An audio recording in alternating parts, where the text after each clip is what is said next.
Vamos a un tema que le habíamos anunciado y tiene que ver con el racismo también, y nos acompaña nuestra invitada Ana Leiva, miembro del Grupo de Trabajo de Pueblos Indígenas de la Coordinadora Nacional de Derechos Humanos. Bienvenida a TV Perú Noticias, porque quisiéramos que nos cuente los detalles de este reciente estudio del IEP que arroja en relación a los peruanos, a nuestro comportamiento, a nuestra relación con nuestros pueblos indígenas y originarios. Cuéntanos, por favor.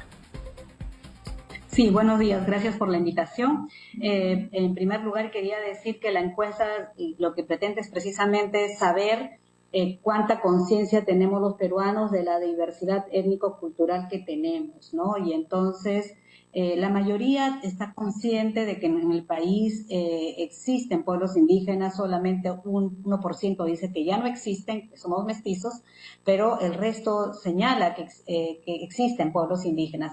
El problema que tenemos es que la mayoría no sabe cuántos son, ¿no? O sea, la conciencia es un poco vaga de la existencia de esos pueblos, y eso evidencia cierta lejanía, ¿no? Son 55 pueblos identificados oficialmente, pero la mayoría no sabe, no da números alejados de la realidad. Entonces, allí hay un tema, ¿no? Porque no conocemos, para construir un país de iguales y juntos, pues hay que saber quiénes somos, cuántos somos, ¿no? Y eso limita, pues, la construcción de un futuro juntos. Entonces, es un dato que creo que es importante. Es una de las cosas. ¿A quién correspondería esa responsabilidad, Ana, de darlo a conocer? O en todo caso, ¿en qué estaríamos fallando? Dado que tenemos que efectivamente, para aceptarnos pues, y para armar una verdadera construcción de identidad peruana, tenemos que conocernos. ¿Dónde fallamos? Sí, bueno, el Estado es el que forma la identidad, ¿no es cierto?, a través de la historia, de lo que es la educación, ¿no es cierto?, de sus distintas políticas.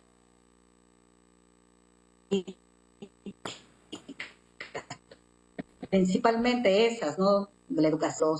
Las personas con mayor educación, niveles de educación, eran las que tenían un poco más conciencia de cuántos pueblos existen. Entonces, es importante que la educación incorpore ese componente, ¿no? Con una visión intercultural, porque, o sea, asumiendo la diversidad que somos, ¿no? Entonces, la educación se tiene que transformar, ¿no?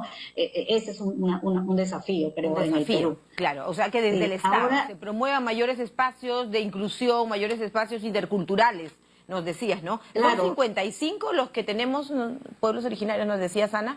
Sí. Sí, ¿Va de la mano de dialectos y de lenguas? Sí, ¿no? Un poco menos, 51, ¿no? Entonces, pero porque algunas lenguas ya han desaparecido, ¿no? Entonces, pero los pueblos culturalmente todavía existen, ¿no? Entonces, lo que también señala la encuesta es la valoración que se tiene, ¿no? La mayoría valora positivamente a los pueblos indígenas, ¿no? Pero hay un sector, ¿no? Hay un sector que considera que son obstáculos, ¿no? ¿Ah, sí? Que no son valiosos. Entonces, hay un sector que es el 23% que tiene esa percepción, y principalmente son jóvenes. Entonces, eso quería preguntarte, ahí hay ¿dónde toda está una tarea, orientado ¿no? ese Porque sector de 23%? De mujeres, jóvenes, adultos, personas con educación, sin educación.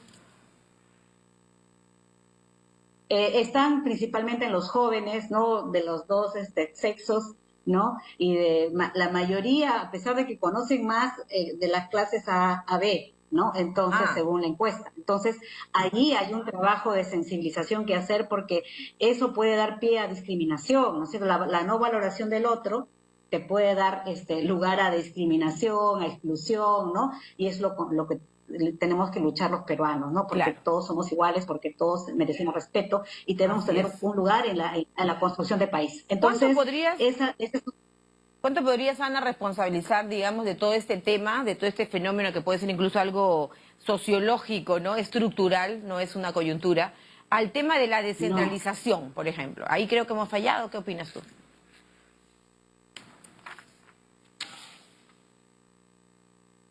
Sí, lo que pasa es que el tema de la discriminación, y el tema por mucho tiempo no ha sido tratado, ¿no? Ese tema ha quedado allí, y se ha pensado las políticas interculturales han estado más enfocadas hacia los pueblos indígenas y no hacia toda la sociedad, porque no es solamente un problema de los pueblos, ¿no? que tengan que autoafirmarse, eso también es necesario porque han sido muy golpeados y discriminados por mucho tiempo y eso ha afectado su autoestima y su conciencia de sí mismos, pero también es toda la sociedad, ¿no es cierto?, que discrimina. Entonces, las políticas tienen que ser enfocadas hacia toda la sociedad y no solamente hacia los pueblos indígenas, ¿no? Entonces, eso es para construir una convivencia de iguales y democrática. Entonces, eso es, creo que ahí hay una responsabilidad, y no solamente es del Estado, también de la sociedad, ¿no? Pero por los dos lados, el Estado tiene que promover políticas que realmente sean interculturales, ¿Y ¿no? cuánto, según el informe y el estudio, representaría esto, por ejemplo, una relación con la crisis política? Bueno, también se preguntó si hay una vinculación entre crisis política y discriminación y racismo, ¿no? Y ellos, el 72%, o sea, 7 de cada 10 peruanos señalaron que sí, ellos encontraban una vinculación. Entonces están vinculando la crisis política con falta de reconocimiento, ¿no? Inclusión, participación política, influencia política de estos sectores de la población. Entonces ahí hay un problema de representación política que se tiene que resolver, ¿no? Que es una tarea también que nos plantea la encuesta y que ya la sabíamos, pero que igual la confirma, ¿no? La necesidad de una mayor presencia y representación política y de inclusión de estos pueblos. Claro. Y según el análisis que ustedes hacen año a año y que va arrojándose, ¿estamos empeorando o ciertamente en algo mejor? No, sí ha evidenciado un problema que está ahí, ¿no? Este es un problema viejo, ¿no es cierto?, estructural, como decías, entonces que se necesita resolver, ¿no? Y que la encuesta la pone en evidencia. De alguna manera estos meses el tema ha sido abordado, pero por mucho tiempo el tema de la discriminación ha estado un poco dormido, ¿no? No ha sido sacado a la luz y puesto en la agenda pública. Ahora sí, ¿no es cierto? Ahora sí, y esta encuesta ayuda también a visibilizar el problema para que sea resuelto, porque lo que no se visibiliza no se resuelve. Tenemos un Ministerio de Desarrollo e Inclusión Social. ¿Sería pilar importante para ese tema? ¿Qué nos faltaría? ¿Cómo lo ven ustedes? Sí, o sea, porque las políticas, o sea, tienen que ser, la interculturalidad tiene que ser integral, ¿no? Y diversa. Y, por ejemplo, en el tema ambiental, los contextos son importantes para la existencia de esos pueblos. ¿Tú cómo garantizas, no, el contexto que necesitan los pueblos para existir, ¿no es cierto? Los recursos y todo, cómo ellos participan en la gestión de recursos, ¿no? Y tienen que ser incorporados porque lo que está en juego es sus condiciones de vida, ¿no? Entonces, por ejemplo, y eso tiene que ver con el Ministerio del Ambiente, ¿no? Pero también las políticas sociales, por ejemplo, Coaliguarma, ¿no? Que es todo el tema de la alimentación. Entonces, cómo ellos participan en esas decisiones que tienen que ver con su alimentación. Yo trabajo con los aguajún, y los aguajún, producto de las políticas, reciben alimentos y ellos han cambiado su dieta, ¿no? Y eso, ellos tienen niveles altos de diabetes, porque claro, sus cuerpos no han estado acostumbrados a consumir alimentos.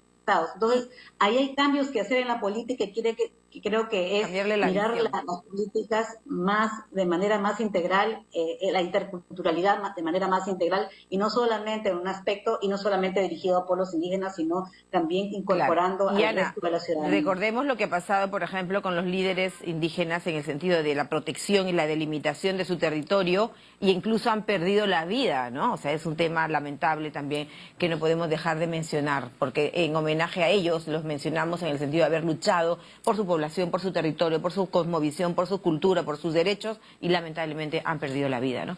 Gracias, Ana, muy amable. Sí, muchas gracias a usted. Muchas gracias a nuestra invitada. Ella estuvo con nosotros, Ana Leiva, de la Coordinadora Nacional de Derechos Humanos.